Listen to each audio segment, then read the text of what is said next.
YCP BRS పార్టీలు తెలుగు రాష్ట్రాల మధ్య చిచ్చుపెట్టి విద్వేషాలు సృష్టిస్తున్నాయని టీడీపీ నేత పట్టాభిరామ్ మండిపడ్డారు. జగన్ అధికారంలోకి వస్తే ఏపీపై కుట్రలు చేయొచ్చని బీఆర్ఎస్ పార్టీ ఆలోచిస్తోందన్నారు.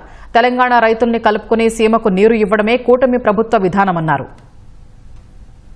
విద్వేషాన్నే పెట్టుబడిగా పెడుతూ స్వార్థ రాజకీయాలే పరమావధిగా భావిస్తూ వ్యవహరిస్తున్నటువంటి ఆంధ్ర రాష్ట్రంలో ఉన్నటువంటి వైఎస్ఆర్ కాంగ్రెస్ పార్టీ, తెలంగాణలో ఉన్నటువంటి బీఆర్ఎస్ పార్టీ నీటిపారుదల రంగానికి సంబంధించి, ఇరిగేషన్ ప్రాజెక్టులకు సంబంధించి ఒక పక్కన వాళ్ళేమో చంద్రబాబు నాయుడు గారు అడ్డుకుంటున్నారు, తెలంగాణ ద్రోహిని వాళ్ళు అంటారు.